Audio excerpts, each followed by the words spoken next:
I was born in the 2000 with two brothers that were too old to play with me, so naturally I spent a lot of time at home, alone. This solitude led me to find a little gray box, the first PlayStation. And thanks to that discovery, here we are today. Inspired by a nostalgia trip, I have decided to run it one more time and bring you my very own top 100 games of the PS1. Opening this list, we got no other than Police Knots. I sound so happy for a game that I didn't enjoy. This game is a graphic adventure, but not quite like the ones I'm used to. Released in the 94 by the great Hideo Kojima. Can you tell? It's a point and click game, so you have to sit back and relax. Thing that I didn't do. Now, I will proceed to explain how the rating system for my list worked. We have rating, replayability, and from those two we get the overall rating. This way being the lowest ranked game in my own list. Number 99. Barbie Race and Ride. It's Barbie and horses. That's it. You choose a horse, one of the many outfits available, one of the 4 trails, and you're out.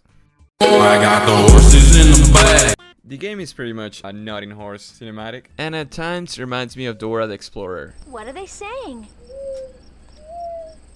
Minus the Spanish. I'm curious of what else the game has to offer, but of course I'm not playing it again. I just felt like I had to put it in this list. 5 being the final rating of it.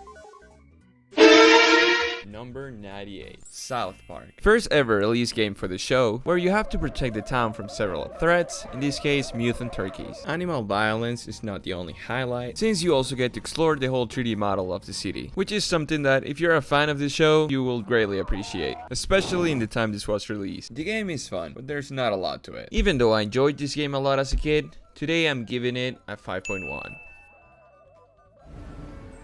Number 97. Chicken Run.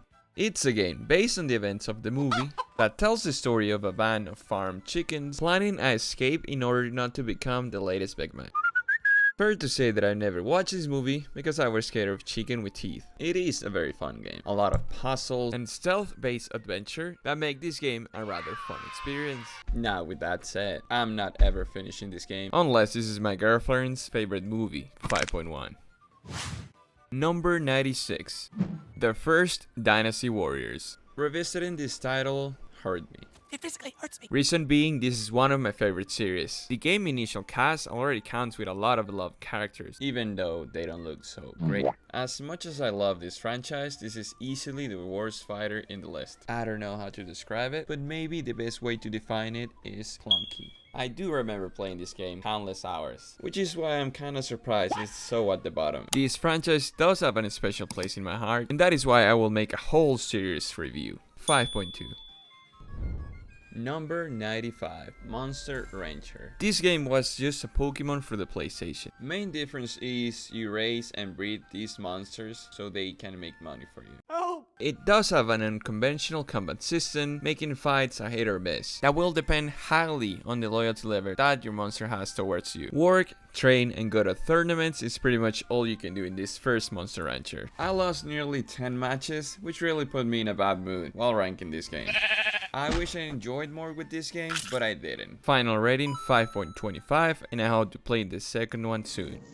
Number 94. Harvest Moon. Back to Nature. I've heard a lot of good things about this game, but I never got to see a lot of them because the game is apparently 80 hours just for the main story. The story is simple. You get to inherit your late grandfather's farm, but there's a catch. You dress like that. What the hell is he wearing now? There is farming, community interaction, and personal growth. Also, you have a timeline of 3 years to make this farm great again. If you fail to do so, Monopoly Man is kicking you out. It's me, Mario! Apparently, you can also get married in this game.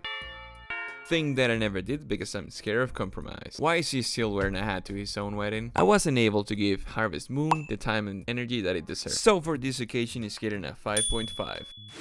Number 93. Army Men. World War Final Front. That's a 6 words long title. Plastic toys turned into a PS1 game. This was just every kid's dream back in the day. One of the very few war experiences that you could have in the PS1. The campaign is very fun and diverse. My only problem with it is the difficulty. Mainly because ton soldiers appear to have aimbot. It was and is a very fun title. It's just a shame that checkpoints weren't a thing. 5.5 overall rating. Number 92. Toy Story Racer. This is a title that I used to have, but I never paid much attention to it. Main two reasons being, I had the other Toy Story and Crash Team Racing. You have several characters to choose from, for a total of 12 once you unlock them all. There is several modes where all you have to do is finish first and beat them all in the Smash mode. This way, earning green soldiers that will help you progress through the game. Level design make this game a very enjoyable experience, but of course I don't plan on playing this again. 5.5 final rating for Toy Story Racer. Number 91. Grand Theft Auto. First game of the successful series, but not necessarily a successful game. This game connected with its story and several characters, but who paid attention to that? It was just Pure mindless vandalism! we were all in it for the freedom of roaming the whole city, shooting a gun, or stealing a car. There wasn't many games like this back then, and there still isn't. But today we have to rate it realistically, and it's a 5.5. Is it good? Yeah. Is it awesome? Number 90. Vigilante 8 is the first of a series of 2 games where you put weapons on cars and shoot at each other to prove who's the better driver. Dude, I almost had you. There's a story and a campaign mode for each one of the characters, but of course I didn't pay attention to that. The level design is based on the west side of the United States. The gameplay is very fun, but that is everything you can say about Vigilante. Playing with friends is where the most fun comes. Today, Vigilante 8 gets a 5.5. This sequel is definitely the highlight of the series. Number 89. Brigandine, The Legend of Forcena, or however you say that. Is a turn-based strategy RPG that revolves around the conflict of the 6 nations of the continent of Brigandine is very fun. It just happens that you have to wait an hour just to get to the action. Brigandine is definitely a hidden gem, but not my favorite, of course. 5.6 overall rating. 88. WWF SmackDown, the great grandfather of the whole series. Low on graphics, yet high on chaos, a lot of moves and a lot of weapons, of course. What? It's really cool to create your own intro and fully customize your own wrestler to achieve a faithful representation of yourself. They're looking at him. Fun game, there's no denying it. But of course, I'm not keen on finding out what else this game has to offer. 5.75. Number 87. Digimon World. First release of the Digimon World series, which I love and hate at the same time. You know I like you, but I still gotta kill you. I just come to total confusion every time that I play a Digimon World that's not the third. This one is very pretty, and the combat is actually something exciting. I want to explore this series in detail, so those 34 hours is a sacrifice I'm willing to make. 6.5, 5.1, and overall rating 5.8 for the SWAT 87. Number 86. Need for Speed. I've never been a fan of racing games, but the influence of Need for Speed in the video game industry is something undeniable. The undeniable Mr. Pip is restless. Free roaming wasn't a thing in this release, so grinding races in order to get a better car or upgrade the one you have was pretty much all you can do. Once you get a hang of the controls, it's a pretty enjoyable game.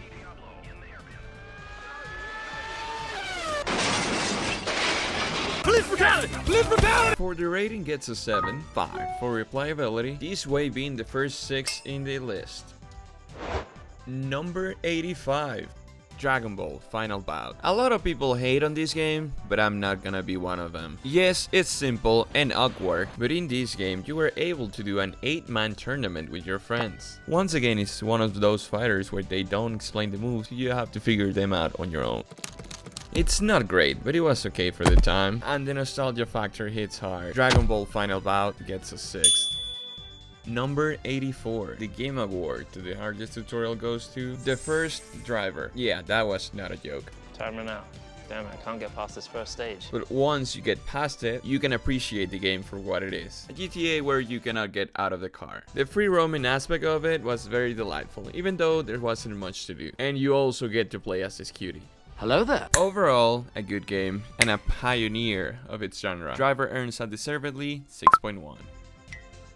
Number 83. ISS Pro Evolution Soccer. Football.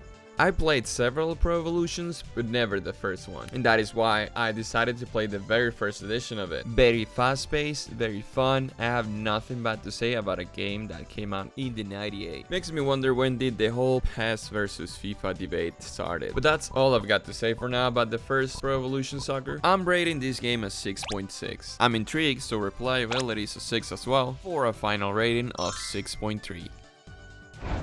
Number 82, Mortal Kombat Trilogy. I still remember the day I got this game. On our way back home, I always asked my mom for another game. So I got it, I put it back in, and what do I find? An ultra-realistic fighting game. The amount of characters available at the start, and the amount of blood was something never seen before for a 4-year-old. Overall great, but if you compare it to other fighters in this list, obviously loses to them. Overall rating, 6.3. Fatality. Number 81, Bloody Roar. This is the first of a series of fighting games that everyone loves just because of the second title. You have this short but very detailed cast that if you make them mad enough, they unleash their inner beast. You shot me pretty good. I have no complaints on it besides the insane difficulty getting towards the end of the game, but all fighting games that came from arcades were just like this. I gave Bloody Roar a 7.5, for a replayability of 5.2, 6.35 being the final rating. 80, Star Wars The Phantom Menace. I was never a big fan of the movies, but yes of the games. And to be completely honest, I expected worse from this one. Clunky, yes, but tell me a game from this era that wasn't. Fast pace and a lot of enemies at the same time. Difficulty is the main thing I will criticize about it, but hey, you can also grab a gun and pew pew pew pew pew pew pew. I think 7.9 is an appropriate rating for it. 5 is what I'm giving it to replayability, for a powerful final rating of 6.45. Number 79, Tony Hawk Pro Skater. Yo, do a kickflip! I don't know if I enjoyed this game because of the actual skateboarding or the amount of pain that I will make my character go through. You freaking psychopath! This is also where character creators started getting creative. Goofy.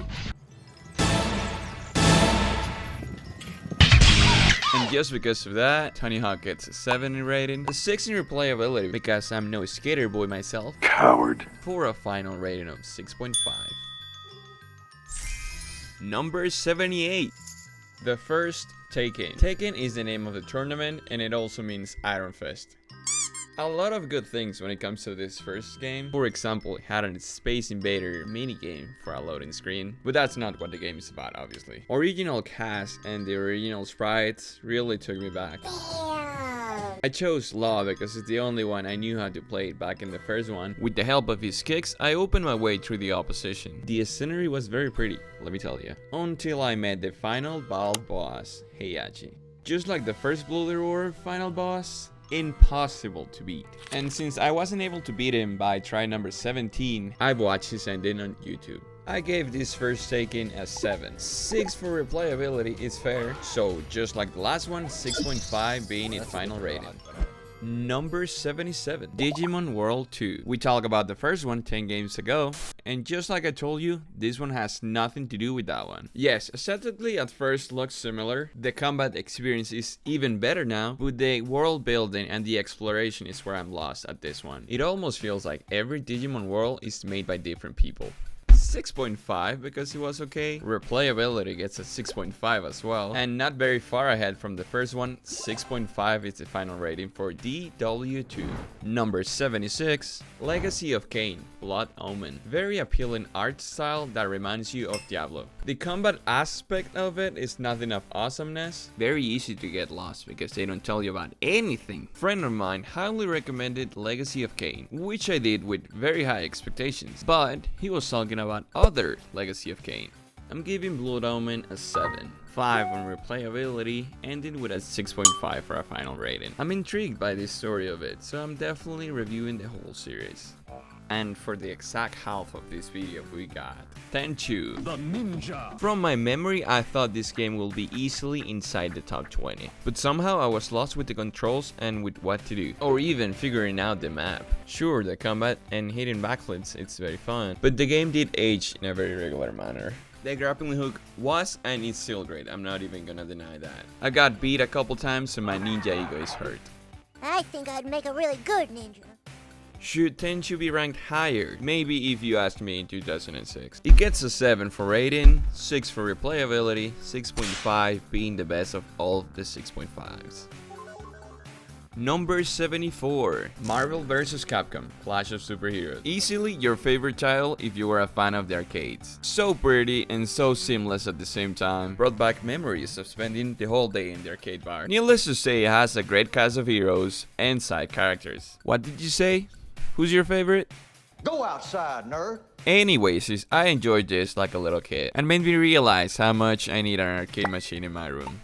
Marvel vs. Capcom 7.5, replayability 5.7, and ultimately 6.6. Number 73, Ace Combat.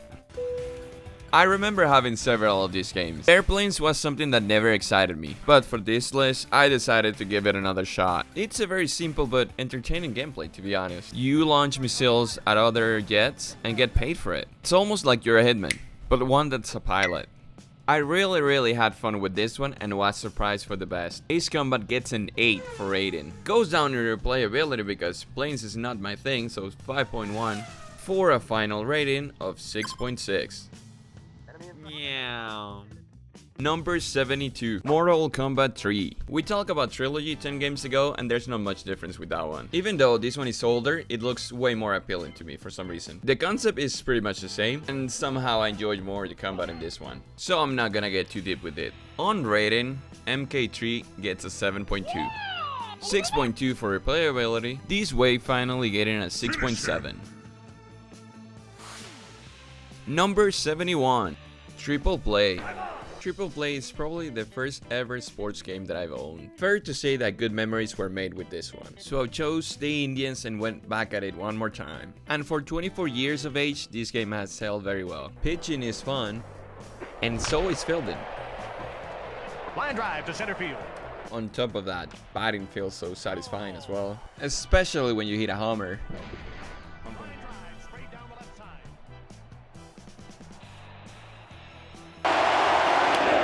And of course has other modes like seasons and home run derbies. The creators of Triple Play made a great job back then, so that's why I'm giving it a 7. 6.5 in replayability because it's not bad, and ending with a 6.75. And let's not forget that if you're watching this video, you're probably single. Number 70, Madden NFL 2005. I never understood football, and I still don't, but my own personal highlight of these games has always been tackling the other player. And that's why I used to love this game back then. Strats or rules, don't ask me anything of that. I watch the Super Bowl every year and I still have no clue what's going on. Is it an accurate representation of football? I don't know. I do know NFL gets a 7.5 for rating, 6 in RR for a final rating of 6.75. Number 69. Nice. Grand Theft Auto 2. This second installment from the series is already a huge improvement from the first release. There is so many good things that you can say about GTA 2. Controls are still a pain, especially if you have joysticks, but that doesn't matter, you're free to do whatever you want. You could already see the Hauser brothers' ideas come to fruition. They wanted you to take the role of a criminal, and they did masterfully. And we have to thank them, because they broke barriers and changed the video game industry forever. Second Grand Theft Auto is getting a 7 for a rating, 6.5 replayability for a final rating of 6.75. Number 68, Gran Turismo. I know this might be a controversial rating and position, especially when we're talking about the bestseller of the PS1, but I already told you how I feel about cars. I don't really care. This game claims to be a real driving simulator, and it does that very well, if you ask me. Pretty much like Need for Speed, but with better mechanics, and a little more variety in cars available and stages. However, I did enjoy this game a lot more than other car titles for the time. Realism was brought to the table thanks to Gran Turismo, and that's why it's getting a 7.5 in rating, 6.1 for replayability, for an overall rating of 6.8. Number 67, Clock Tower. First games that I played when I started this list, back on the 17th of November. Japanese horror game. That's something that I never heard in the PS1, besides the Resident Evils. It's a point and click game, but the story is quite intriguing, and the characters remind me of Twinsen for some reason. Scissorman is your antagonist, which is a man with big scissors. I still don't know why I reacted like that, but that's okay. I appreciate the game a lot because it feels like a movie at times. Clock Tower is definitely better than a lot of horror games nowadays. 6.1 is rating, but wins a lot in replayability with a 7.5, scoring a final rating of 6.8. Clock Tower is definitely a series I'm gonna revisit. Number 66. Hockey 2001. Very fun, very dynamic, very fast paced, and very simple to understand. NHL. You can also fight in this game. That's good. Balance is always the answer. I did play this a lot as a kid. Other than that, I don't have much else to tell you. You guys like this drawing of me? No? That's fine. It's not my fault. You guys are freaking ugly. NHL is a solid sports game. That's why it's getting 7.6 for rating, 6 for replayability, final rating 6.8 again. Number 65, Indiana Jones Barbie. Unironically, this is a very good title. You could say this is a 3D platformer Barbie or a Crash Bandicoot Barbie. E se Crash fosse do universo da Barbie? Which literally translates to, I don't know Portuguese. Now, going back to actual gameplay, I had a lot of fun. I know how they say Barbie can do anything. She can do even plagiarism. Now, besides all the jokes, Barbie is an okay title. 7.2, 6.4, 6.8 final rating. Number 64, Soul Blade. This title is the predecessor of the Soul Calibur series. It feels different among other fighting titles in the PS1 thanks to its weapon and shield system. It also has a sumo feature that instantly wins you the round once you push your enemy out of the ring, especially useful for comebacks and last stages of the game. Soul Blade fits perfectly thanks to its mechanics in a very crowded genre. I believe it has some sort of lore behind it, but I never paid that much attention to it, especially because the characters do not show that much personality. Soul Blade gets a deservedly 6.85. Soul Calibur is definitely not my favorite series, but I'm very curious about it, so I'm looking forward to doing some things with it in the future. 63. FIFA Soccer 2005. Once again, football. I wonder why I used to dislike this game back in the day. I know I was mostly playing Pro Evolution Soccer, but now I come to realize there's not a huge difference. FIFA also owned licenses, so they had access to actual teams and players. Now, speaking of gameplay, FIFA always claimed their approach was realism, and I can definitely see that today feels slower compared to the Konami games, of course. So, my final thoughts on FIFA are... Good game. No more 6.8s, thanks to FIFA. 6.9 is its final rating. Number 62, Doom. Doom is a title that I played on my PC. It's a classic that everyone remembers. If I'm not mistaken, this is the first-person shooter to make it big, at least in my memory. I never knew and I still don't know what that creature is, but it was fun to shoot and slide through the levels. Just listen to the sound effects. Magnific. ASMR, like the kids will say. Doom was, is, and will still be great throughout the years. But today for my list, I have to rate it impartially. Overall rating for Doom, 7.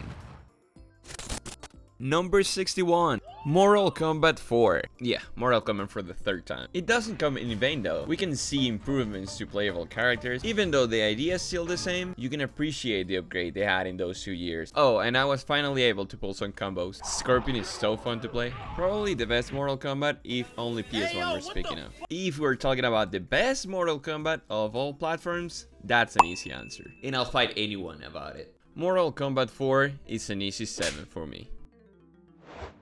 Number 60, Driver 2. Driver comes back a year later with a heavily improved game and face card. Damn, what a cutie. We can now move freely outside the car, but it's not like there's much to do. The game is called Driver. Mechanics, visuals, and storyline are all refined for this sequel. Gangs, cars, and missions. This is a GTA, but this time with no guns. I thought Driver will be ranked way higher than 60, but it doesn't have that much else to offer compared to other titles at least. Nevertheless, it's a PS1 classic and it gets a solid 7 in all of its facets. Number 59, Duke Nukem, or how I used to say when I was a kid, Duke Nukem. Another one of those games that back then, pure glory. And with good reason. The mechanics of this game were way ahead of its time. The mix of violence and adult-rated humor. My home away from home. made you feel like you weren't supposed to be playing this game. And that's what we like about it the most. Even though at times it's super silly. That'll bring on a visit to the dentist. Technically speaking, I feel like Duke Nukem is the more refined out of all the ones I played. I appreciate it a lot going back to play Duke Nukem one more time, but it didn't amaze me this time. Good old Duke is also getting a 7. And if you disagree with me, Come get some. number 58. Gundam Battle Assault 2. For this title I had super low expectations, if any. I didn't have the knowledge that this was a very successful show back then. And on top of that, I used to think this was a Transformers ripoff. All things combined, I ended up enjoying this game a lot more. The combat is super fluid, and once you figure out the controls, you feel like you are controlling a Megazord. I'm starting to think that I'm a failure in fighters because this is another last stage that I don't finish. Gundam was a solid surprise for me, obviously not the biggest one. It gets a deservedly 7.1. 57. Medal of Honor. I remember that everyone in my family was obsessed with this game for some reason, and going back at it, I can see why. It has that realistic combat factor that back then was probably mind-boggling. And just like Doom, the gun sound effects are pretty good. Also, the ambience and the sounds really help you put you in the context that you're a man on a mission. Medal of Honor was a great first-person shooter, and I cannot help but wonder what happened to the franchise. Apparently, it died because EA put all of its resources towards Battlefield. Medal of Honor gets a 7.5 for rating, 7 for replayability, for a final rating of 7.25. We are getting up there. Number 56. Vandal Hearts. Vandal Hearts is the sole responsible of my addiction to RPGs. Heavily story-driven and slow-paced is most people complain towards this series. But I don't know, I turned a blind eye to these things because I really like it. Combat is simple but very dynamic for a turn-based RPG. Every time that you get hit, you get to hit back. And vice versa. Among other elements that make the combat of this game stand out even more. And every level brings you a different challenge. Vandal Hearts 1 is a game that I have to finish, yes or yes. Regardless of that, it's getting a 7.3. Number 55. Chrono Trigger. I don't like things that are too similar to others. My brain tends to see of it as a copy, so naturally I cannot help but be reminded of Dragon Ball. Of course, I didn't know that Toriyama worked on the character design of this game and several others. Rest in peace, King. So I decided to try it after getting rid of this judgment. And wow, I'm thankful that I did. I just love watching this art style because it reminds me when I was a kid playing Pokemon on my Game Boy. Other than that, Chrono Trigger comes with a highly interactive world and a pretty standard combat system. Chrono Trigger surprised me for the best, and I feel like it deserves a deeper dive. But today is getting a 7.3. Number 54. Final Fantasy VII. Once again, another controversial position. But hear me out, I have two reasons. I've never had Final Fantasy VII, so you could say this was my first contact with it. And my first Final Fantasy, I'm not gonna say which one was super impactful. Regardless of all that, we are here for Cloud. And the truth is, this is a great game with a great story behind. Sure, it looks funky compared to newer ones, but I can definitely see how this was a massive success and why I've heard that this is the favorite game of all time of so many people. Now that I'm older and I have the time for it, all I want to do is finish all of the Final Fantasies and finally pay attention to the story. But that's all I have to say about this title in this short span of time. Final Fantasy VII gets a 7.4. That's not bad.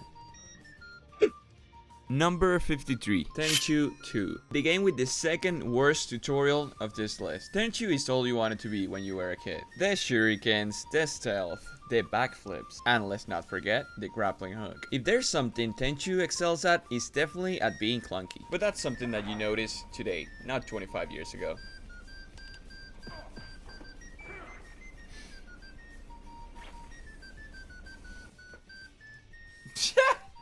Regardless of all that, it's still a masterpiece of a couple decades ago. The second Tenchu gets a 7.4. Number 52. Vigilante 8 Second Offense. Probably my brother's favorite game to play together besides sports. A title like this makes me wonder, is there another game like this one? I don't think so. Futuristic cars that fly and shoot weapons? This is what everyone thought cars will be able to do by 2025. The different scenarios, playable cars, and weapon modifications make this unconventional fighting game even more unconventional. Overall, one of the greatest games that you can play with a brother or a friend. 7.4 is the final rating I'm giving to Vigilante 8 Second Offense. Number 51. Disney's Tarzan. There's not a lot of games that I can think of that can turn a movie into a video game, at least in a successful way. This Tarzan's adaptation is definitely one of those exceptions. Very fun and easy to play. It's almost like a 3D platformer. You can see inspiration from other games just translated into Tarzan's. Definitely feels repetitive after a while, but it doesn't take away the fact that this wasn't a special game back then. You were reenacting the movie through your own hands. Tarzan's is gonna be the last rated game of this video, and it's as well getting a 7.4. Such a fun experience. We made it to the end of the video. Yeah! I am already working on that second part of the video, so be ready for it. This is a project that took me around 2 months just to finish this first part, so I hope you like it. Moving forward, I will proceed to create content in the same format. I will live stream it and then proceed to edit it and post it here on YouTube. So definitely follow me so you don't miss of any of this. With nothing else to say, I say goodbye, good morning, good afternoon, and good night. Na sequência do trepa que ela fica muito louca. Quer dar uma rebolada, quer dar beijo na boca. Toca, toca, toca, toca, toca, toca, toca, toca, toca, toca,